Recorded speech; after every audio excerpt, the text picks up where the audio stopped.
say that Omar McDoom is an associate professor of comparative politics at the London School of Economics.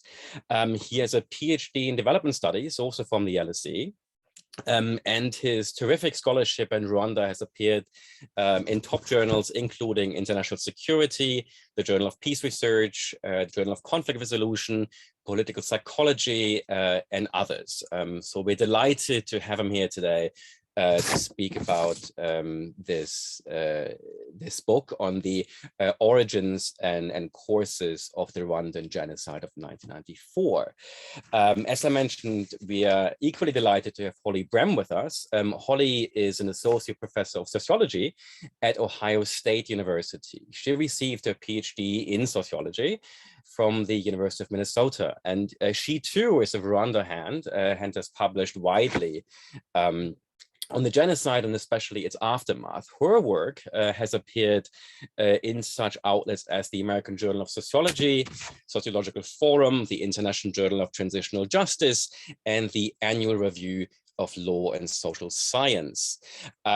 So as you can tell, we have a good group of people with us today, and hopefully we'll have a very interesting conversation about one of the most notorious events of the late 20th century, the Rwandan genocide. As I mentioned, we'll spend 30 minutes listening to Omar. Hollie and I will take perhaps another 20 to 30 minutes, and then the floor is open. And if you wouldn't mind putting any questions you might have for any of us, but especially Omar, of course, into the chat, and at the end of the main session, I will then select from those questions and put them to Omar.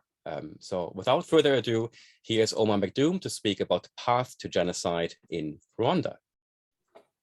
Well, thank you so much, Jens, for that very warm introduction. And I feel like you should also introduce yourself somewhat and talk about your own credentials, and because you are yourself also a renowned genocide expert and someone with considerable knowledge about Rwanda in particular.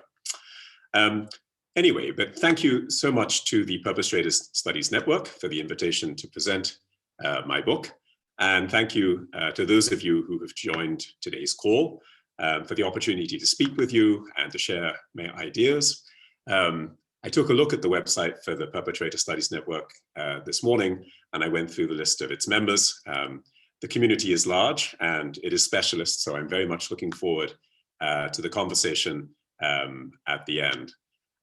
As Jens mentioned, I'm very fortunate to have two excellent discussants, Hollie and Jens himself, who's doubling up. And as I said, both of them have expertise not just on genocide, but specifically on Rwanda. So I'm looking forward to hearing what Jens and Hollie have to say as well. So the book, it addresses two simple but very fundamental questions about Rwanda's genocide that are often asked. How and why did it happen? And how and why did so many ordinary Rwandans come to participate in it? So my explanations in relation to each of those questions are complex and lengthy, and will necessarily include a lot of material and arguments that will be familiar to many of you, in addition to newer claims that I hope push the frontier of knowledge forward. So I thought, though, the best use of the time that I have would be to focus specifically on what I think are the book's broader contributions to theory and understanding of genocide. And so what I'm about to present, what follows, is an enumeration of what I think are some of the more important claims that I make in the book. And I'm not going to go into depth into the empirical basis or support for each of these claims in the interest of time. But if there's interest in the question and answer session about how any of these claims are actually substantiated, I can go into the methods and the data that I relied on. So many of these claims reinforce a particular perspective in an existing debate about Rwanda or about genocide more generally, or else they contribute to, I guess, an emerging consensus. And a few, I would like to think, are more novel and possibly even original. So, okay, let's do this. Claim one, non-elite agency. So just want to check, can you guys see, it says claim one on the screen? Yes, okay, good. So there is a consensus, a scholarly consensus that the genocide was not the product of passions, but politics. That it wasn't spontaneous, but it was highly organized. It wasn't the reaction of the masses, but it was the strategy of a small ruling elite. So, you know, basically the genocide came from the top. The emphasis is on elite agency, and it was the work of the extremists who captured and controlled the state. So I think that's partly true, but I think that this top-down perspective needs to be softened a little. So I found, to my own surprise, that there was also popular pressure from below for the genocide. In other words, that there was non-elite agency in the production of the genocide. There are three telling pieces of evidence that I collected that led me to this conclusion. I'll only briefly cover them. We can go over them in more depth if you're interested in the Q&A. But the first is the timing of the violence onset across Rwanda. So the violence began in a number of local communities, by which I mean Rwanda's 145 communes. This violence began before this small group of extremists had won the power struggle, defeating the moderates, and captured the center and taken in Kigali. In other words, these local communities began killing before the extremists were in control of the state at the national level and able to issue those orders regarding the targeting of Tutsi. In fact, these extremists weren't properly in control of the state until about April 12th. Yet the violence erupted outside of the capital, outside of Kigali, in these communes as soon as April 7th. And to quantify this, of those 145 communes, 60 of them broke out into violence before extremists were in control. So that's the first piece of evidence, the timing of the violence onset. The second has to do with the identities of the leaders and the organizers of the genocide at the local level, at the grassroots level.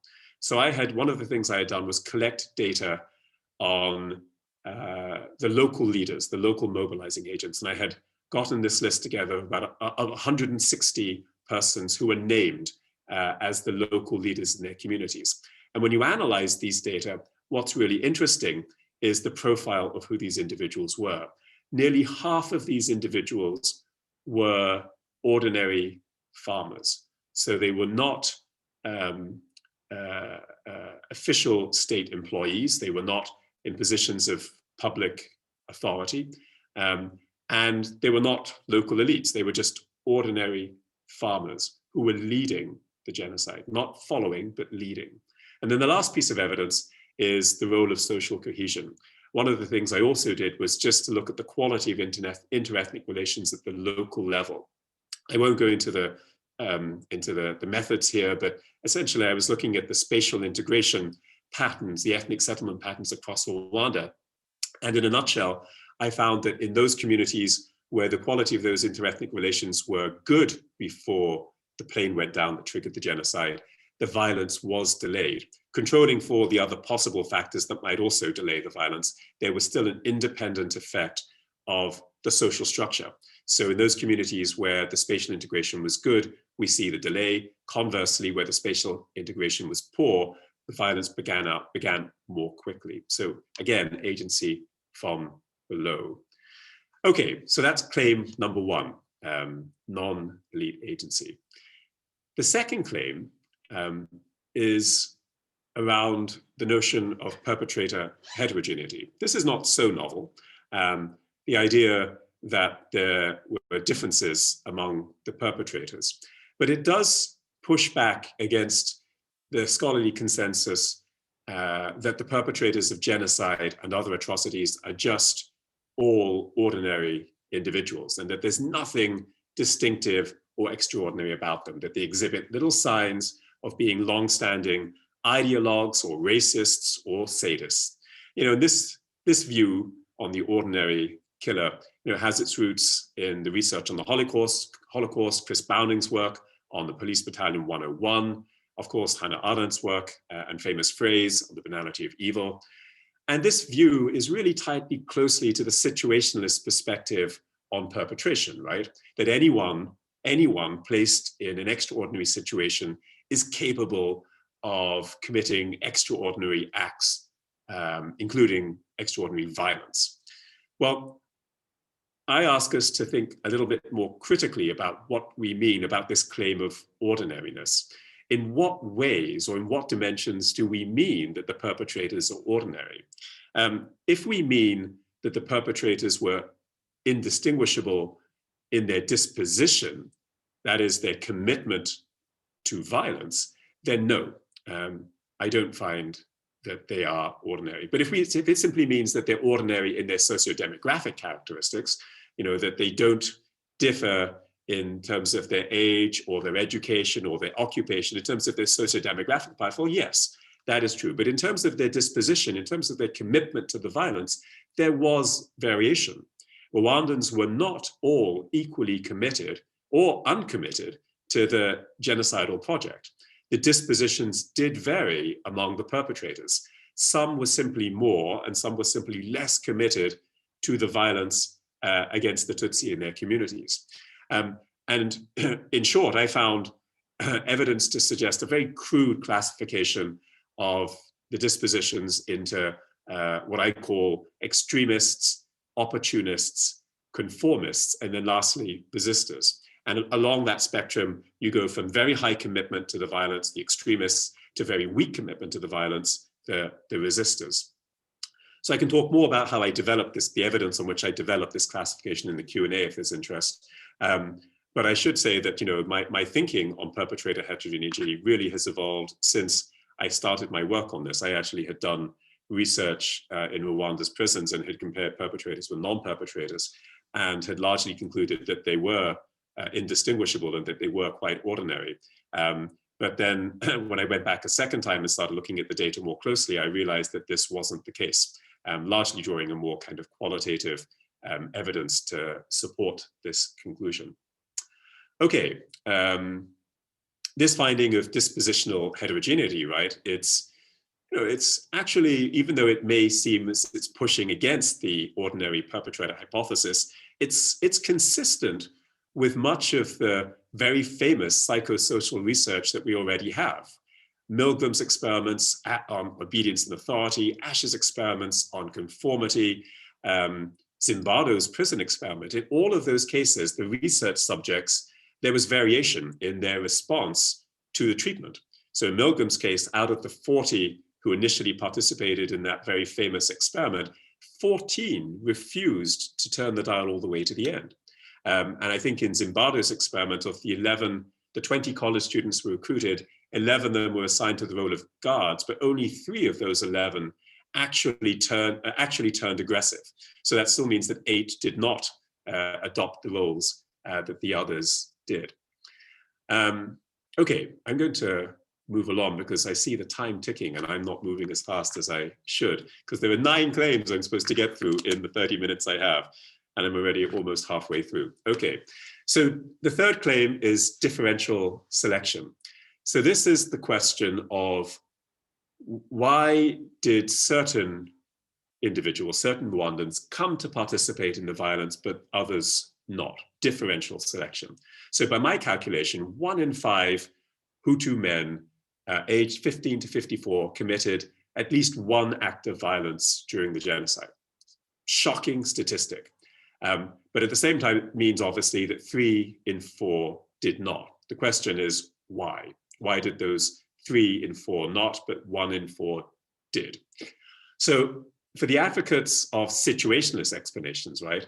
If anyone is capable of doing it, then why don't we see more participants, right? Situationalist explanations over-predict participation. We'd expect to see more than 1 in 4 in this case. Well, maybe the answer is simply to do that the 1 in 4, the 25% who did, maybe they do have some distinctive disposition, because I, in fact, had found there was dispositional heterogeneity, as I mentioned. So the ones who participated were perhaps more committed to the violence. That's possible. At the same time, as we shall see, I found that some dispositions changed with the passage of time. The commitment to the violence changed with the passage of time. So some Rwandans then were dispositionally weakly committed at the beginning and yet still participated in the violence. So what explains why these weakly committed individuals came to participate in the genocide? Well, I found two other sets of factors mattered. One was micro-situational, is around where you lived, and the other was more relational. It was about who you knew. I'll talk about that second set of factors in the next claim. But to test this first hypothesis on where you lived, I won't go again into the detail much, but essentially I went back to one community and I geocoded the households, about 3,500 individuals. And I knew them very well. I knew who the perpetrators were. I knew who the bystanders were. I knew who the victims were. I knew who the survivors were. I geocoded those households and I could see then the picture of what the ethnic settlement pattern. It's difficult to look at it unless you do this through some kind of quantitative analysis. When we do the quantitative analysis, what comes out is that the killers, the perpetrators, lived in clusters, in close proximity to each other. And in fact, we found when we started measuring this, that these neighborhoods were effective up to about 300 meters. So if you lived within 300 meters of a participant in the violence, you were likely to be a participant yourself, up to 300 meters. We drew circles around these households, and we found that beyond 300 meters, the effects tapered off. So perpetrators tended to live in close proximity to each other. And this actually is a nice segue to my next claim, which is around the role of social influence. So the fourth claim is the claim of anti-social capital. This is what I've called it. So if neighborhoods mattered, then perhaps who you knew in those neighborhoods mattered. So there is this perception in popular discourse and to some extent in the scholarly literature on social capital. Social capital is a desirable, positive force that we should promote in society. We shouldn't be bowling alone, we should be bowling together, to paraphrase Bob Putnam.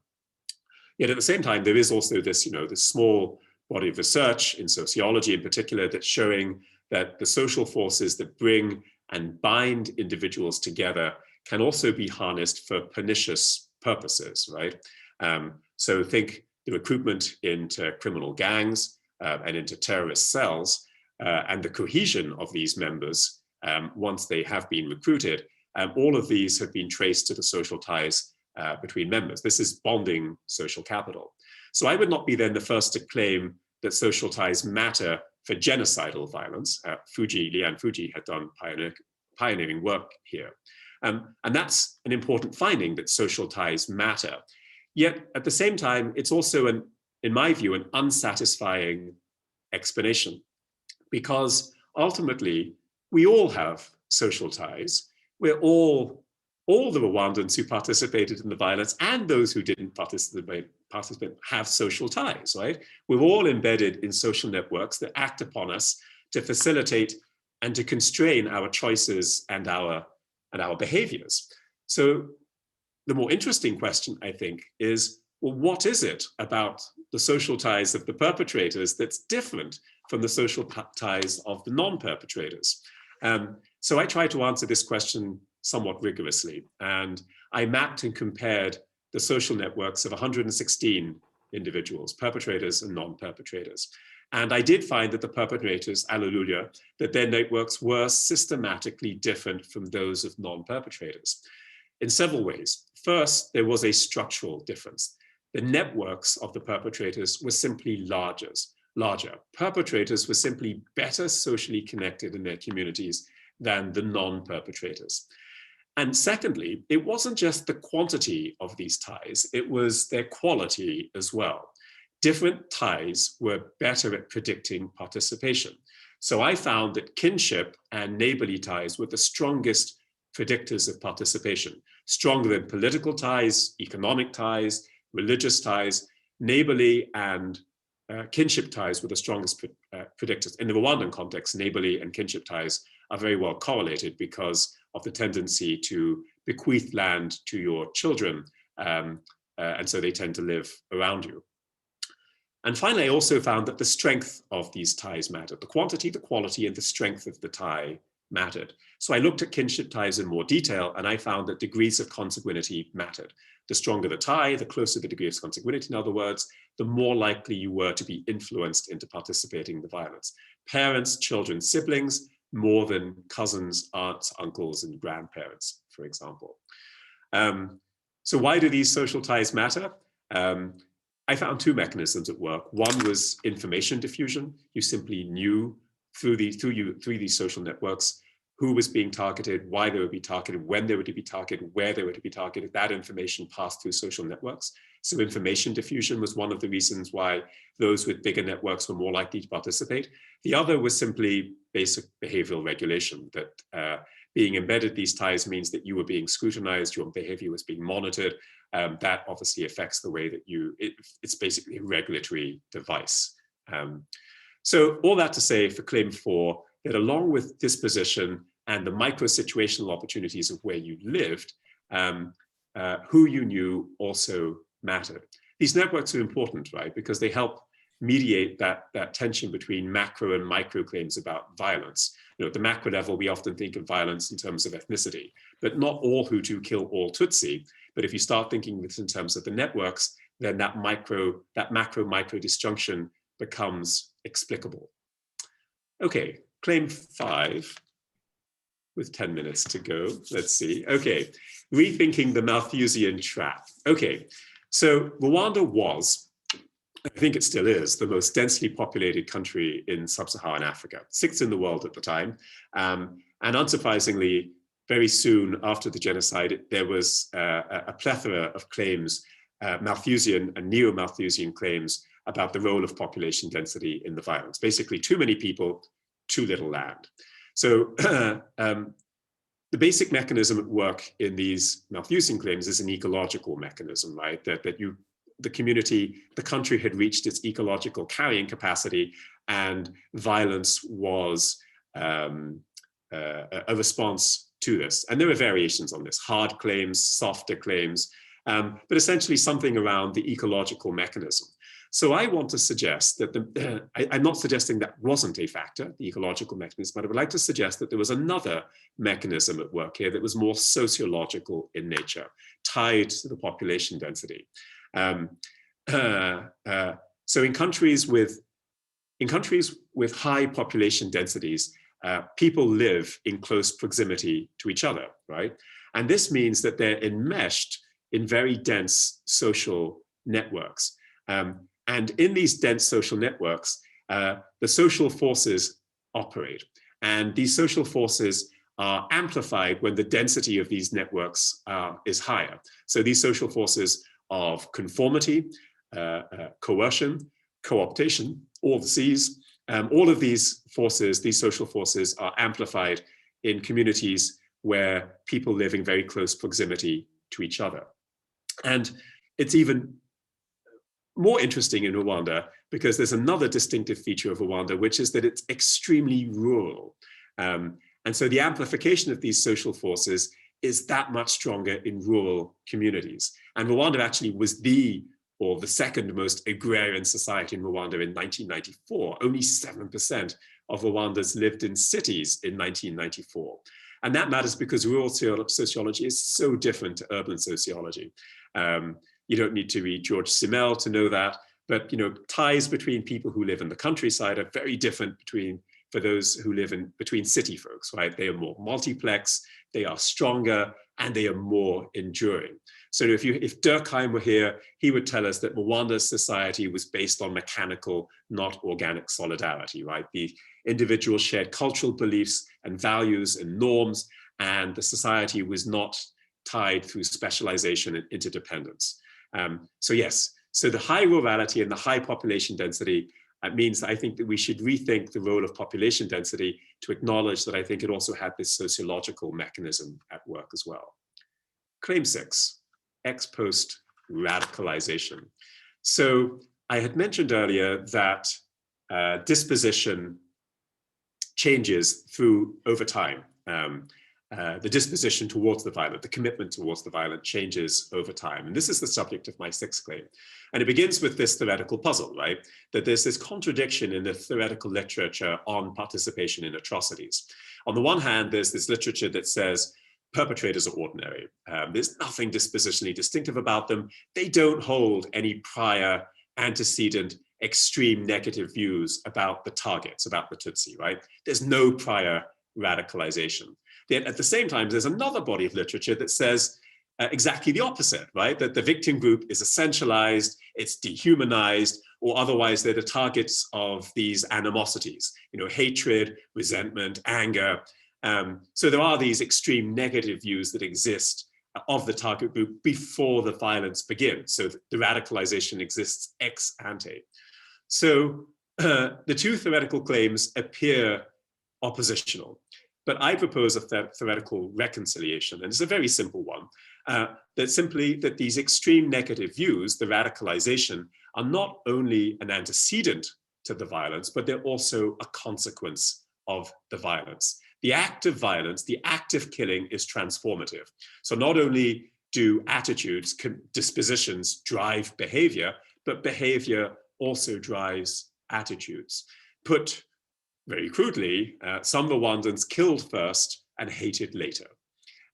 So radicalization is both a cause and a consequence of the violence, ex ante and ex post. And this proposition that attitudes and behavior drive each other, it's very well established in social psychology. I don't think it's hardly a radical claim, but it is a slightly more novel claim in theories of genocidal participation. And it has two implications that I think are worth mentioning.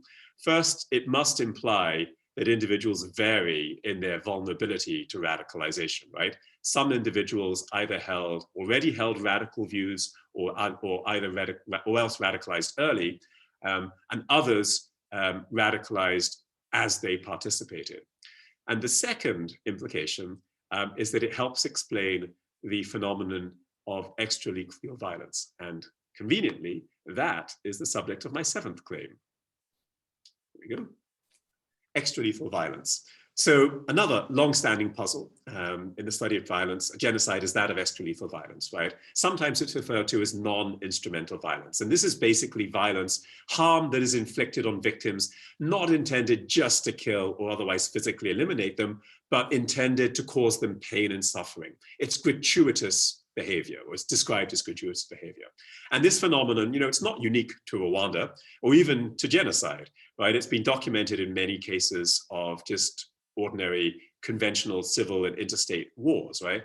You think of anybody who's read Iris Chang's The Rape of Nanking will know what I'm talking about.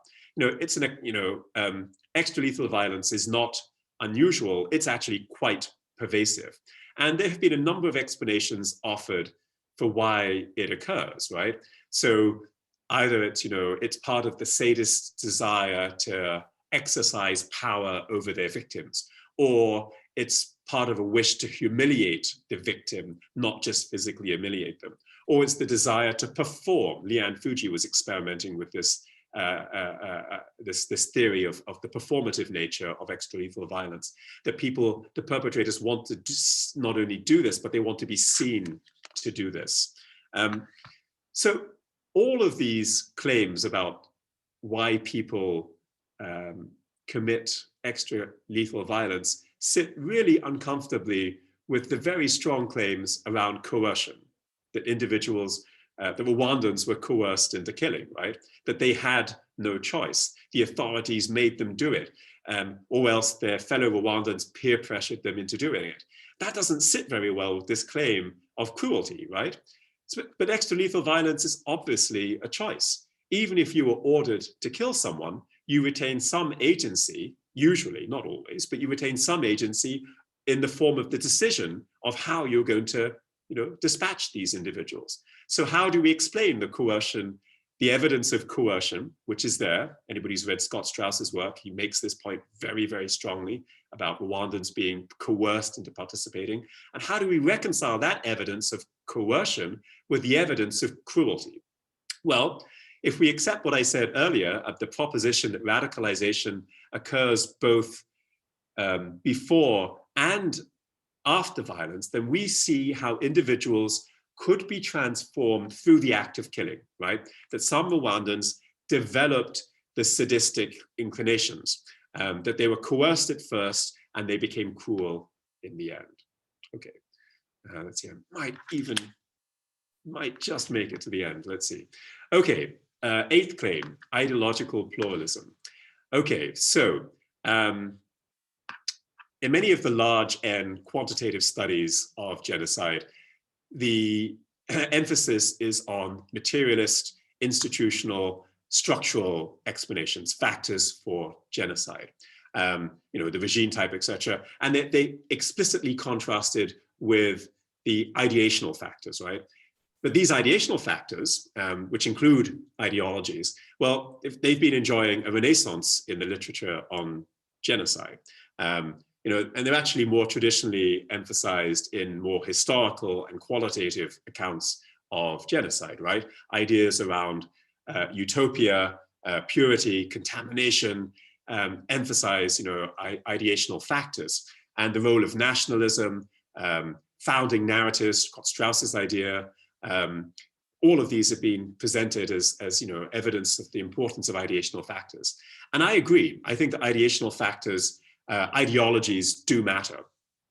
They help explain why genocide in particular is chosen over the other potential solutions to problematic minorities, right? Ruling elites who face problematic minorities have choices for how to deal, how to respond with the threats these minorities represent. There's assimilation, give them more autonomy, allow them separation, repress them using violence short of genocide. But choosing genocide is distinctive. And I think because it signifies this desire to end the relationship. I'm out of time according to my timer. May I finish, Jens? Okay, thanks. It signifies the desire to end the relationship with the problematic group altogether. So it is a choice. And I think that ideologies influence these ruling elites into choosing genocide over those other possible options. Yet at the same time, there is something very fundamental that is often missed in studies of ideology and genocide. And that is that very rarely are genocidal ideologies singular. Very much more commonly, multiple ideologies, both extremist and more moderate, exist in the public sphere and compete for popular attention. It's just all too easy. It is a classic observational data problem. It's all too easy to observe ex post an exclusionary ideology and assume its causative role ex ante. Yet my point is that the public sphere is ideologically plural. So any good theory of genocide that involves ideology must explain why one particular ideology, an extremist ideology, comes to prevail over the multiple other ideologies that circulate and compete for attention in the public sphere. I don't have time to explain what those multiple ideologies were in Rwanda, but basically there were several. We can get into them in the Q&A. But I did want to just make the final point very quickly, claim number 9, which is variation within the violence, right? In 30 seconds. Genocide is a rare phenomenon, fortunately. Rwanda's violence was exceptional even for a genocide. It was exceptional in its speed, it was exceptional in its intensity, and it was exceptional in its scope. Why? Often my explanation has to do with a set of distinctive demographic and geographic characteristics that make Rwanda very unusual and distinguish it from other countries in sub-Saharan Africa. I won't have time to explain what all of them are, but 3 of them for you briefly. Population density, that helps explain the speed of violence. It has to do with contagion and information diffusion, and also helps explain the massive level of mobilization. 2, the fact that Rwanda was ethnically an integrated country. Again, That helped with lethality because it made it easy to locate the victims. The Tutsi lived next to the Hutu. And finally, the very high level of boundary continuity. Rwanda's borders had been largely the same from the late pre-colonial era to the modern era. That meant authority was, traditional authority was quite strong in Rwanda. And again, that contributed to the high levels of mobilization. So those are the 9 claims that I make in the book. Thank you for indulging me, and apologies I went over. Thank you very much, Omar. No apologies necessary. This was an admirably clear and terrifically lucid introduction to your book. Wonderfully done. And I think there are many questions that all of us have because we just want to know much more. Hollie and I had the privilege, of course, of reading the book. Therewith, I hand over to Hollie to share with us what she made of it. Hollie, the floor is yours. Thank you so much. And thank you so much for inviting me to give some remarks on this wonderful book. I'm just pulling up a brief presentation. We have a teething 1-year-old, which means no one is sleeping. And if I don't have a presentation to guide me, I'm definitely going to ramble. So with that in mind, first, I just want to say congratulations. This is truly a wonderful book. And I'll start by saying a little bit about why I think it's wonderful, and then I'll end with some questions. But to start, first, I want to emphasize this is a really well-written book. And I think that often isn't discussed enough in academia. You know, we're not trained how to be good writers. A lot of things are written and the writing might not be as interesting to read. I'll just put it that way. But I just want to commend you, Omar, because this book is so well written and it's just a pleasure to read. It flows very well. It's very logical. And I really enjoyed reading it. And it's the kind of book I want to give my graduate students to say, look, you can write well in academic writing. So I really appreciated that. I also appreciate that it brings new light to a well-studied case. You know, there is certainly no shortage of books on the 1994 genocide in Rwanda.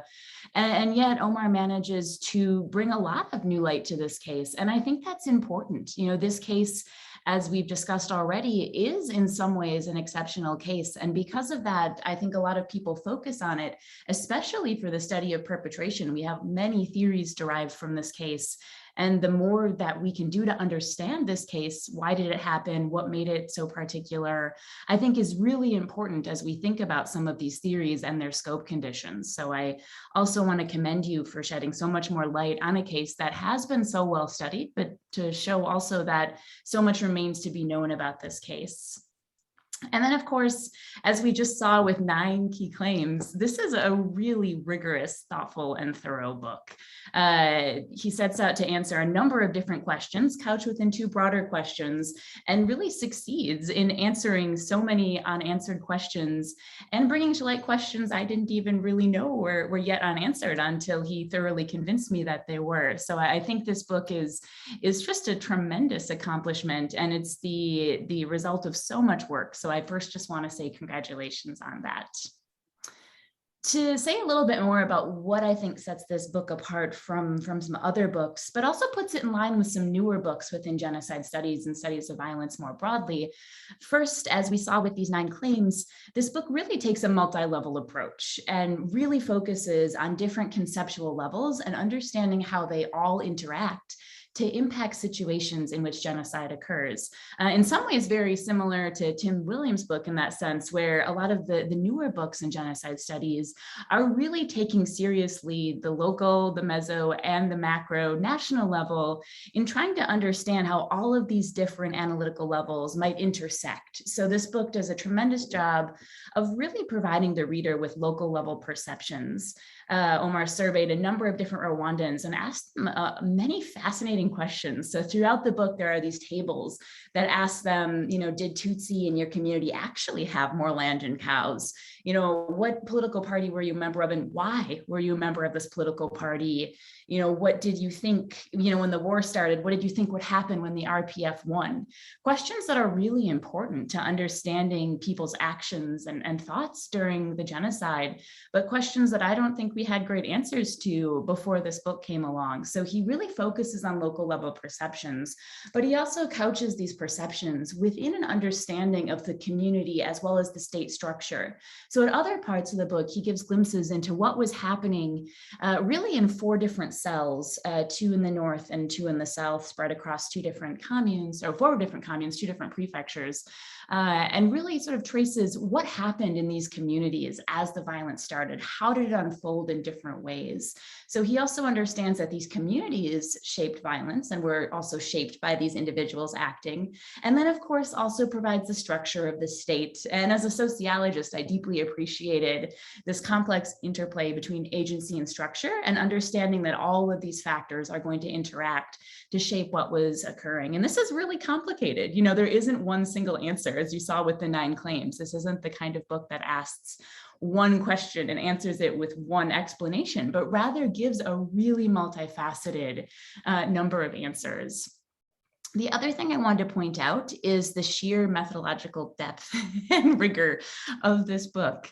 There's a part I read this book in the spring when it came out, and there's this part where he talks about the different methods that Omar, brings together to answer these different questions. And it's just tremendous. As you saw, there's quantitative analysis, so really rigorous quantitative analysis of participants, of the onset of violence within Rwanda's 145 communes in 1994, that is incredibly well done. So really large end work in some sense, but then also engages in in-depth surveys, in-depth interviews, spent a lot of time within the country. And in addition to that, also marshals all kinds of other data as well, including an analysis of RTLM transcripts, local census data that he obtained himself, Gachacha pilot data, many others that I'm probably forgetting to mention. So I think, when I teach my students, I often tell them, you really want to have all of the tools in your toolkit to answer questions with varying methods. And I think few scholars actually succeed in having all of these tools in their toolkit. And this is an example of a book that shows what happens when you do have all of these tools and how you can really rely on a number of different types of methods to answer different questions, but also to triangulate your findings. So I really want to emphasize that, as well as the comparative aspect of the book. Often Omar compares Rwanda with other countries, but also engages in a lot of comparisons within the country, whether it's comparisons regionally, comparisons across individuals, many comparisons across time. So this comparative element is really important as he parses through the questions that he's trying to answer. And I just think it's fantastic. So a couple of key findings that stuck out to me. We just saw 9 key claims that were made. There are many others in the book, I would say, but as I read it, some of the things that I took away as someone who has studied this case and who has hopefully read most of the other books out there on Rwanda. Again, 2 of the key questions that really frame this book are how and why the genocide occurred. And via this, he seeks to answer a number of other questions. And if I were to point out some things that I found new and original and that I take away with me after reading this book, here are some of them. I'd say, as you see in the title of the book, he emphasizes authority, security, and opportunity, and does a tremendous job of marshaling evidence of what was really taking place specifically between 1990 and the onset of the genocide on the eve of April 6, 1994. And what were the dynamics both within parties, across parties, within ethnicities, across ethnicities. And he does a great job of bringing together a lot of evidence of what was unfolding. And I would say in his argument, he emphasizes opportunity and democratization in particular.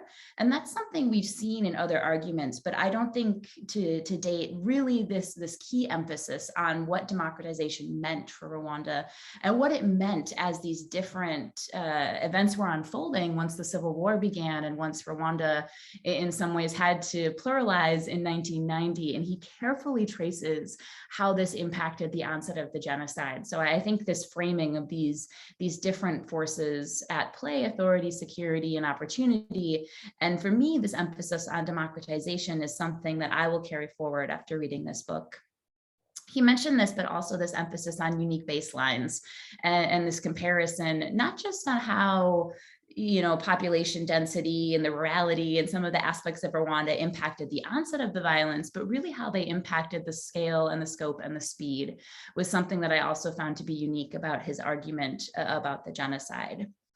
Something that he touched on briefly, but of course, as you see, this book covers so much. I really appreciated the part on RTLM. So Omar analyzed, if I remember correctly, transcripts from 55 days that RTLM was broadcasting and looked at the language and found that a lot of the language in the broadcasts were actually the most extreme well after the majority of the killings had happened. And I think that's important. A lot of work emphasizes RTLM. There are still pretty divergent findings when you consider some, like Scott Strauss suggests that it's been overstated, but others like Yannick Drat suggest that it accounted for a significant amount of perpetration. So I think this welcome finding adds to that debate in a really important way. I also think his emphasis on pressure from below is incredibly important. And as he rightfully said, a lot of work, especially early work on the genocide, really emphasized the role of the state and this top-down nature of the state. And this is important, and he doesn't disregard it, but he really makes the claim that we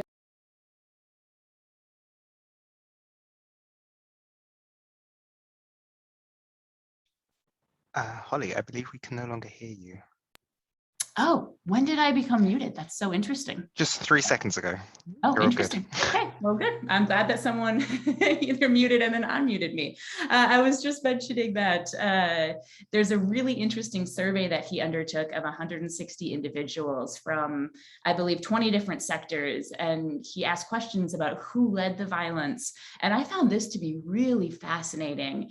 And there's a table in the book that breaks down, for instance, how, maybe 50% were individuals who were not farmers, which is perhaps unsurprising, but what is more surprising is that 50% were farmers, for instance. And there's a narrative in a lot of work on Rwanda that the individuals who led the violence within communities tended to be more elite, tended to be leaders, weren't the farmers. And I believe this narrative is very much propagated within Rwanda right now. And it's really interesting to see work that challenges this in some ways, and that says, yes, absolutely, many local elites did lead the violence, but 50% of the individuals leading violence, at least in these 20 sectors, were farmers.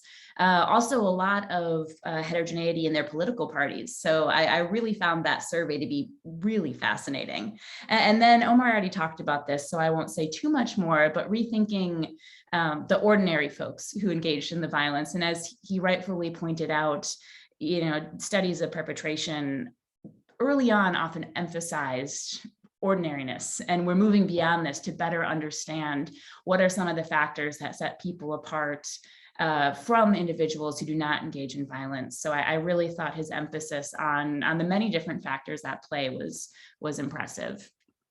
Before questions, the last thing I'll say is that this book also has a lot of really interesting timelines, and he put a lot of time into constructing figures. And I went back over my notes because, again, I read it in the spring, and I had all of these notes of, oh, look at this page for this excellent timeline, or this page or this excellent timeline. So I just wanted to show you 3 pages that I had highlighted in my notes that provide really detailed timelines of what was occurring in Rwanda, and provide them by intergroup and intragroup escalation and de-escalation, which I thought was really interesting and does a fascinating job of summarizing a lot of the knowledge that Omar brings. So with that, some questions that were lingering. As you can tell, I loved the book, and I was honored to get a chance to talk a little bit about it. But of course, as with any piece of academic work, questions popped into my mind as I was reading it. And there are a number of them, but here are some if you have the chance to address them, either later in this or maybe one-on-one over coffee sometime. I was curious first, so a lot of your work, as I understand it, was in 4 cells. And I know you were in many others beyond these 4 cells, but my understanding is that the survey was undertaken in 4 cells, and you do make a point of working in 2 different parts of the country, the North and the South. And I'm curious, nonetheless, how generalizable you think these cells are. So if these survey questions come from 4 cells, out of the thousands that were existing in 1994, and these cells did have really different experiences with violence, how generalizable would you think readers could assume these responses are, or even as you trace what happened in these different locations, how would you compare that to what happened in the rest of the country? Would you say these are rather representative? What kind of caution would you give readers as they read these survey questions and look at the breakdown? How would you think this compares? That was one. I was also curious if you could talk with us a little bit about your choice to ultimately focus on 3 different factors, especially in your title. So your title has authority, security, and opportunity. But as you talk through what was taking place in Rwanda, I was struck by some of your arguments. For instance, you say, you know, people focus on authority, but I also think it's equally important to look at the high legitimacy of the Rwandan state. In particular, or the low autonomy. So I'm curious, as you couch these in more detail within the book, how you ultimately ended up focusing on these 3 in the title and saying that these are the key 3 themes, when in some of the chapters you go beyond that in certain ways, and why authority is opposed to legitimacy, for instance. Since this is a perpetrator studies network, I also wanted to ask a couple of questions about perpetration. As you focus on it, as I read, often you would talk about the killers, and it seemed like it was killing or not killing. But as you know, in the killing groups, many of the folks didn't actually physically engage in violence, but were there in some other capacity, right? So if you have a killing group of 7 or 8 folks, we know that perhaps 1 or 2 actually did the killing and others were playing other roles.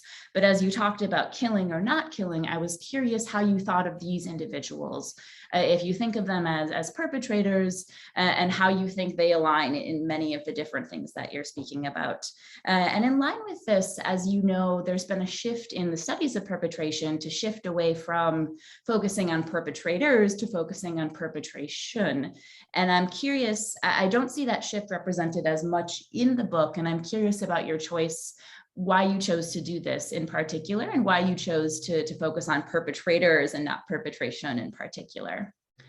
Lastly, I doubt we'll have time to get to this, but if we do, I was curious for a little bit of reflection on your own positionality and how you thought that impacted the interviews that you engaged in. You do touch on this in the book, and I appreciated this. You talk briefly about, you know, being perceived as a Mzungu or a white person, and also how your translators' perceived ethnicity might have impacted things. But what I've seen, and I'm sure others have as well, is I've seen folks respond pretty differently based on who's doing the interview, you know, in any context. Of course, we know this for qualitative work, but certainly in Rwanda.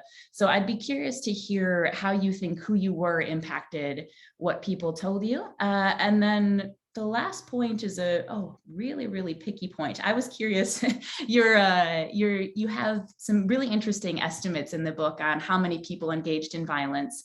And my understanding is you draw these estimates from local pilot data from Gacaca and the pilot phase that occurred between 2002 and 2005. And if that's the case, I believe the pilot was in about 8% of sectors, and they chose one cell in each sector to pilot. And I know these choices were not made at random. So I'm curious how you think using pilot data in non-randomly chosen locations impacts the figures that you ultimately get. So those were some of the questions, but overall, just a tremendous book, really wonderful contribution to the literature. And I look forward to hearing what Jens has to say and your answers to these questions and others' thoughts as well. Thank you very much, Holly. These were terrific remarks. There's a lot in there for Omar to think about and to respond to in a few minutes. So thank you for taking the time for such a close read. I'm going to follow up with a couple of further comments now. Mindful of the time, I'll probably leave out a few I had in order to make sure we have enough time to, for the Q&A and to talk collectively and to hear from Omar also the responses to some of the things put to him. But I want to begin also by praising, as Holly did, this terrific achievement. It is a wonderful book.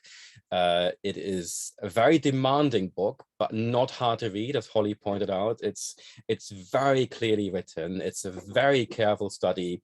It is subtly argued.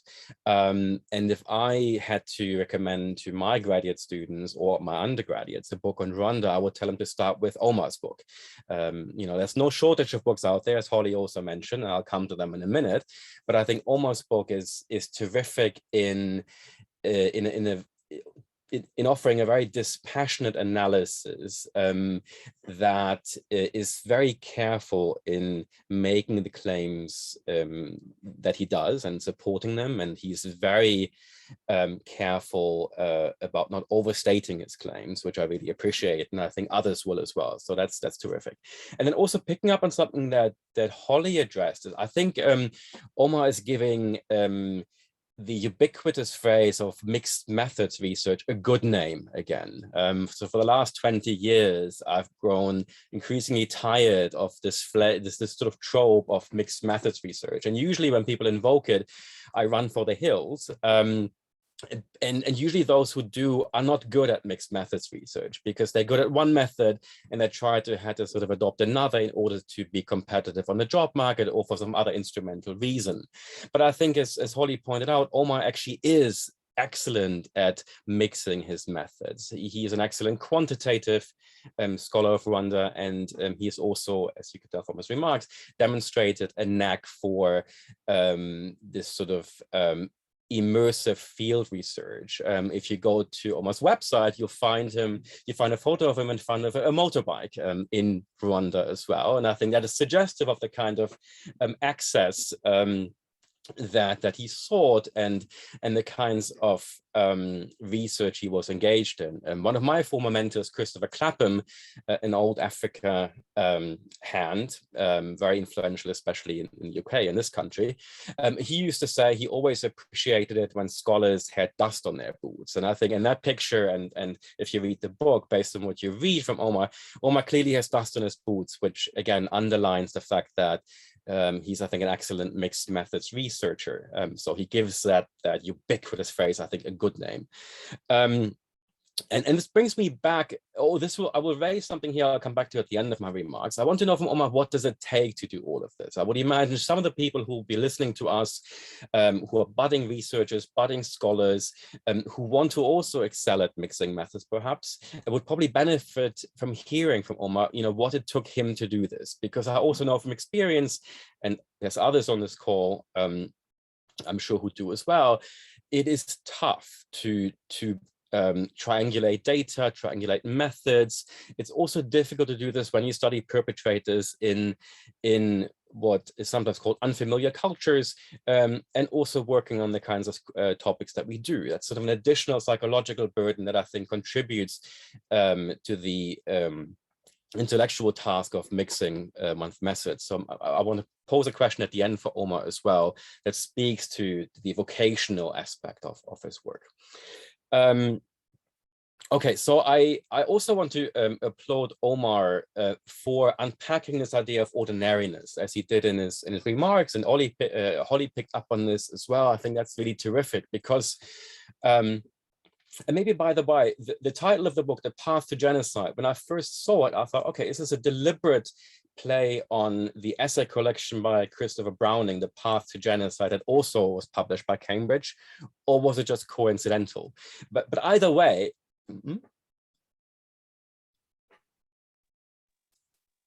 I didn't get to choose the title.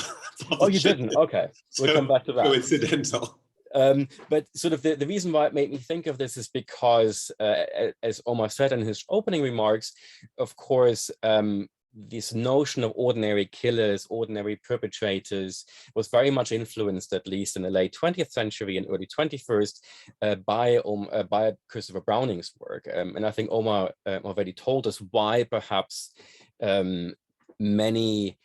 much complexity was glossed over. And certainly in the case of Rwanda, also because of the visual tropes by the photographers like Gilles Perez and others, the piles of machetes. I think we were like lured into a very reductionist understanding of what ordinary means. And I think one of the big selling points of this book is that you tell us that ordinariness means different things in different places and at different times. And I think that's really, I think one of the major contributions that also I think will help us understand perpetrators elsewhere. It'll give us a sense of what perhaps not to assume and what to perhaps complexify a bit more. So I think that's a terrific contribution. I'm going to sort of stop with the praise. I'm not going to go to critique. I just want to put a couple of questions to Omar, just in the interest of time. There's many more things to say that are terrific about this book, but I just want to ask a few questions that perhaps might be of interest to others on this call as well. So the one thing that, of course, comes across very strongly is that you are after effectively a causal explanation or causal explanations. You're trying to test, as you put it at one point, contending explanations, and you lay this out very, very clearly in the sort of the first part of the book, what are the contending explanations are and what perhaps might be wrong with them, and you give all of them their due, which is also terrific. You don't look down upon other people's research. You don't try to big yourself up, as they say in the UK sometimes. You try to really just adjudicate those competing claims, which is terrific. But nonetheless, I think you are committed to causal explanation. You do see, I think, sort of epistemologically speaking, or you give it pride of place, shall we say.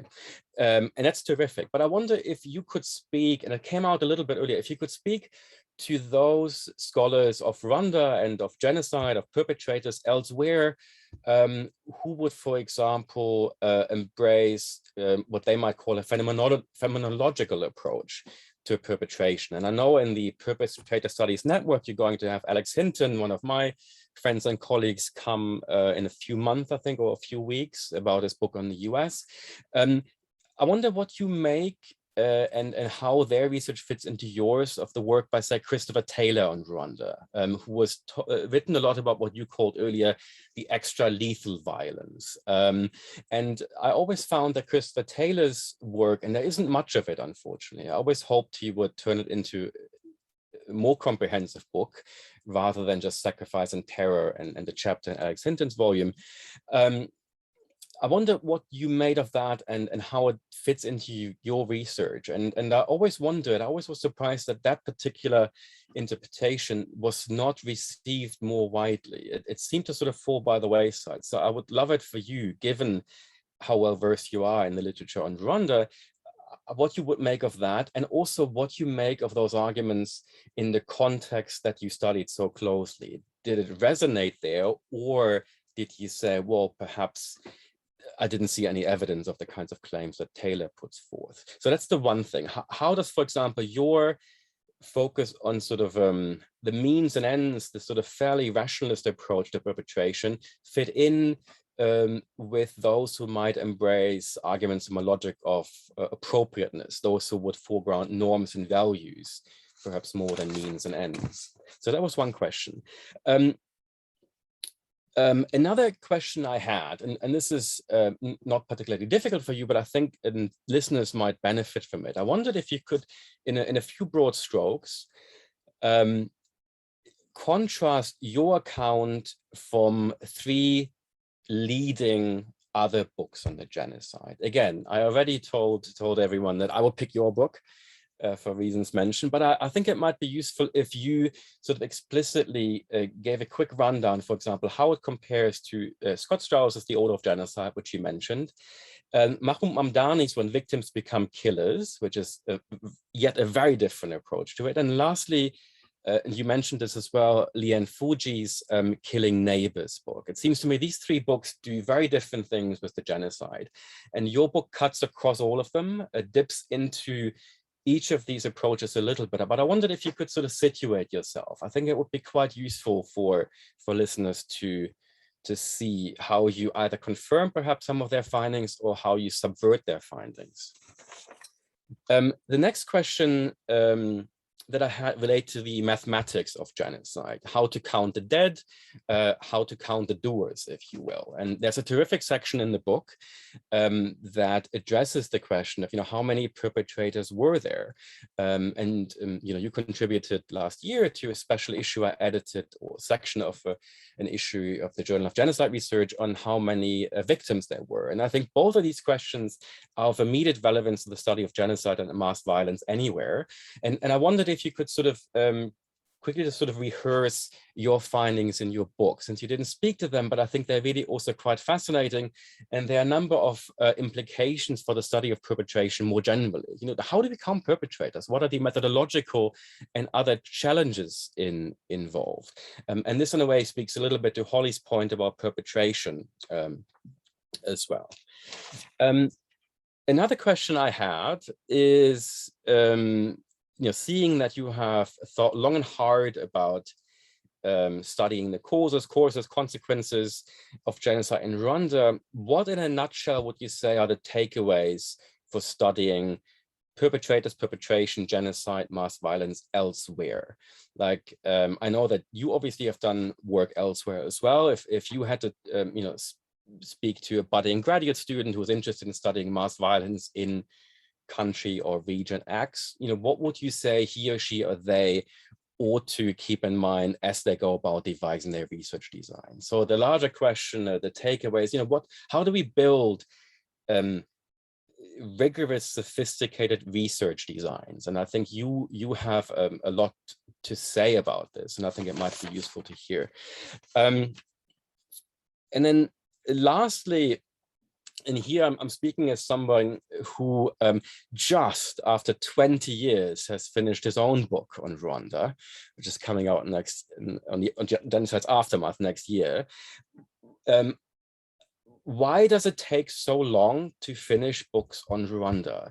And I know in your case, yours is a very, very sophisticated book. It takes a while, but I wonder if we could perhaps also collectively ask ourselves that question, and then sort of why perhaps also it is necessary to take one's time.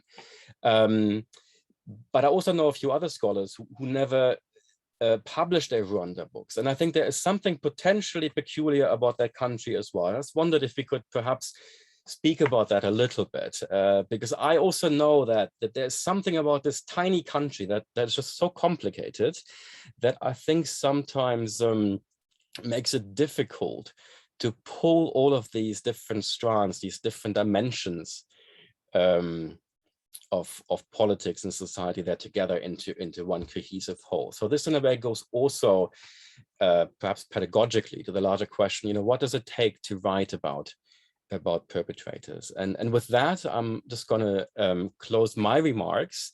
Thank Omar again for having shared with us his terrific scholarship, and give him a few minutes perhaps to pick out a few things that Hollie and I said to respond to. And then I will open it up to the rest of you. And please feel free to drop your questions for Omar or for us into the chat right now. Thank you. Thanks so much. You know, I think we have another 17 minutes. Am I right in thinking that, Tim?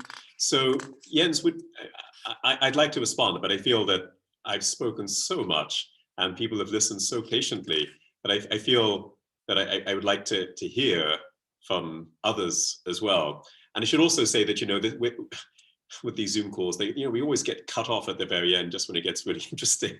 So I just want to say thank you for this. This is, I guess, I see part of a continuing conversation. I'm not going to be able to respond to everything you have asked and made excellent points about, you and Hollie, but we can continue this conversation as well. But maybe to hear from anybody else first before I kind of continue talking. Absolutely.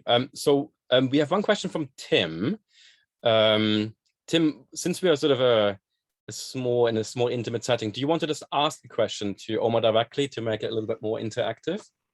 Yeah, actually, it was picked up. I typed it in before Hollie and Jens had spoken, and they both raised this issue. So I think for me, it was just the key question of what for you signifies a perpetrator. And in this wonderfully detailed book, with so many nuances in terms of dispositions and of social networks and stuff, it feels like it's a little bit dichotomous between a perpetrator and a non-perpetrator. And whether there isn't any kinds of nuances in the degrees of perpetration or the types of perpetration, which would interlace with all those other phenomenal nuances that you have, and whether you could speak a little bit to that, given the very strong degrees or the sort of different types and forms of perpetration that did exist in Rwanda during the genocide. Mm-hmm. Thank you. Thank you, Tim. We have another question from Harsha.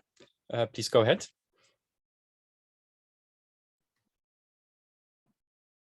Hi, everyone. My name is Harsha. So I wanted to discuss about the effect of media on this genocide. So along with the proliferation of parties, one of the most important outcomes of this power play was the multiplication of media outlets. So nearly every party created its own print organ. For the MRND, it was Tight Madu, and a more strident newspaper representing MRND views were inheritance. The title came from the Kinyarwada word meaning those who work together. So it would later become the term for the brutal quasi-military arm of the MRND that featured prominently in the genocide. Representing or the least favorable to the positions of MDR were the Kinyarwadan.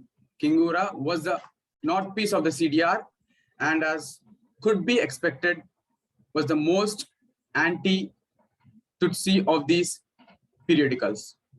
So about the beyond and influence these print sources may have had was that of radio. So in a country where over 60% of population could not read, one cannot overemphasize the power radio represented. One of the few radio stations broadcasting within Rwanda, none had greater role in the autocracies than radio television. So the multi-party processes the Habyarimana-headed government had enjoyed a near monopoly on the story delivered to its citizenry. So one of the Habyarimana's liberalization moves was to free RTLMNC and its extremists broadcast from government control. It came to be controlled instead by journalists, where media played a main role. That drew directly from the CDR, which is the independent station, would serve to coordinate and guard on the autocracies at the core of the 1994 genocide. So the equally culpable in that was the government-run radio station, Radio Rwanda. So while there was Harsha, on the surface, if I may interrupt you briefly, since I'm sort of mindful of time, and I just want to make sure that everybody gets a chance to come in and join us. Do you have a particular question that when you want to ask Omar about the role of radio or other media organizations? Is there anything that you would like to hear him address, since he has sort of studied this in quite some depth?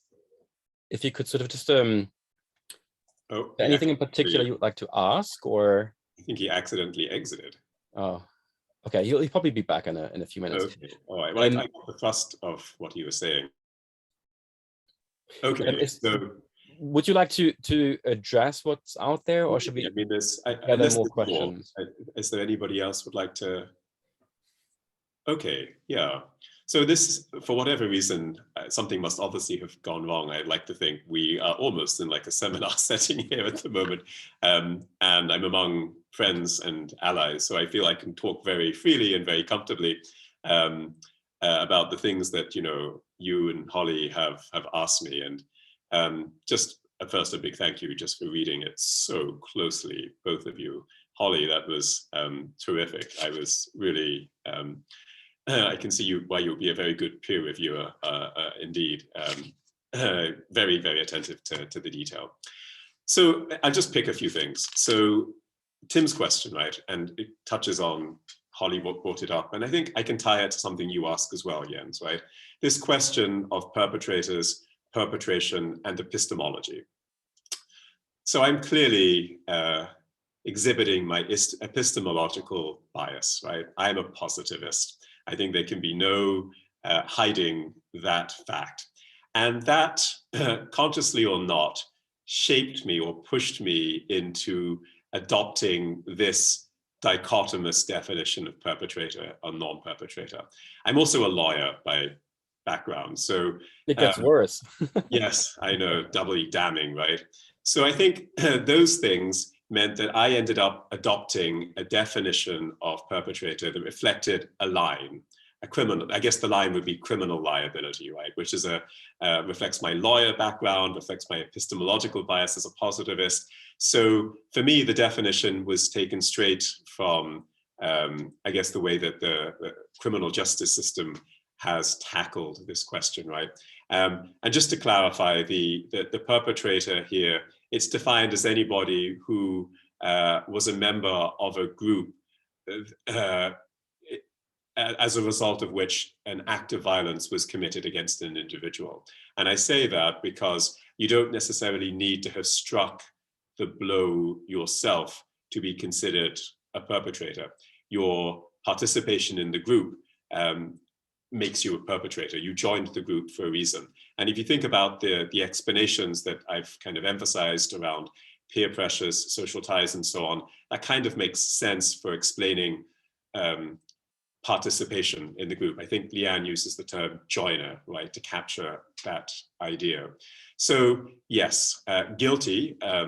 As a result of that choice, I will miss all the other mens rea that might be going through people's minds that might fall short of criminal liability.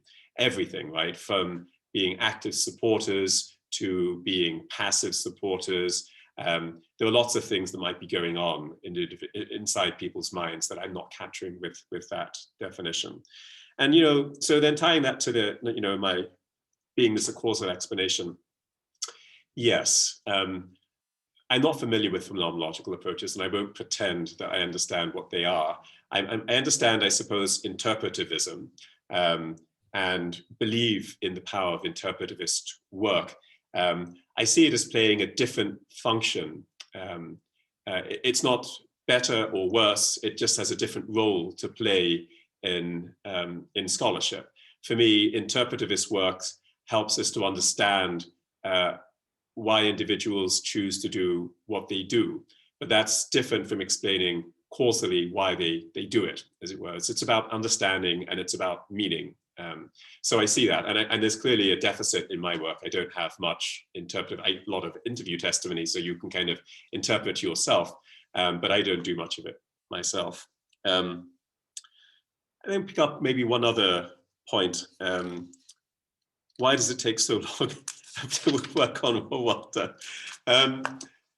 Yeah, and about what can we learn from this? About doing research designs like this. I thought, Jens, your point about mixed methods research was a really astute one about how often we use it, but often we're just good in one and not the other. But we like to be able to say we're plural and heterodox and so on. But you're right, in reality, often most people are not. I will say, if there is any kind of junior scholar on the call, it didn't serve me very well at the beginning. I made a number of strategic career mistakes, one of which was not to publish a book. I decided I would publish journal articles. And one thing I've learned very quickly from doing that is that journals are not good places for using mixed methods at all. You have to be good in one or the other, usually, especially if you're going for a disciplinary journal. So, and I'm not at the very cutting edge of either qualitative or quantitative methods, which made it very difficult to actually publish in journals. And what I should have done, the lesson for me was actually to publish the book much sooner. In my case, I actually came back to the book after having put it down for 6 years for a number of complex personal and professional reasons. So I came back to it. So there's hope for anybody out there who has started a project, this was my PhD project. You can come back to it and still publish it. It takes a bit of effort because you need to update it. And a lot of your data you're going to have to discard because it's now simply out of date, but it can be done. But I would say that for this type of work, mixed method work, yes, a monograph is the way to go. And despite the rumors of its demise, it's still there, right? You can still publish monographs. And congratulations, Yen. Really looking forward to reading your book as well on Rwanda. Let me pause there. I mean, I'm happy to talk more, but should I feel like I should allow others to speak as well? Is there anyone, I see a couple of static faces. Is there anybody who wants to reveal him or herself or themselves? We'd be delighted to hear from you if you want to put a question to Omar. As he pointed out, it's a very relaxed group, so don't feel any pressure. It would be great to sort of open the conversation a little bit. Can anybody be tempted? Well, don't feel pressured, but if there's something that's on your mind, don't feel intimidated to speak up, as it is a small group. I mean, if not, then I can go on and tackle some of the other things that, you know, Hollie and you have said. Yes, I liked having dust on my boots. That was one of the fun points, was actually just sitting in the cafe in Butare and seeing a motorcyclist ride by, and I stopped him and said, "Can I hire your motorcycle?" And because it's from Rwanda, he said, "Sure." Didn't know me from Adam, but lent me his bike for a week, just on the basis of stopping him by the cafe. So why those factors, Hollie asks, you know, authority, security, and opportunity, pick on that. You're right, Hollie. There's a lot going on here. There are many themes I could have picked up on beyond those three. I picked up those three because they so conveniently captured the three macro political factors in more abstract conceptual terms, you know, about the war, security, the opportunity, the assassination, the authority, the state, and so on. All these macro political factors came out there. It also reflected what I thought, again, reflecting my legal background, motive means an opportunity, right? I was using that criminal justice metaphor, and I thought, I'm trying to explain a crime here. And that consciously or unconsciously really affected the way that I kind of chose those. So the motive here, you know, it was insecurity, right? The means was the state, it was the authority, and then the opportunity, well, opportunity, it was the assassination, the democratization. So it reflects my wish to very neatly package this as motive, means, and opportunity, and not some, and it comes at the expense of perhaps disproportionately crediting those over the other themes that appear in the book.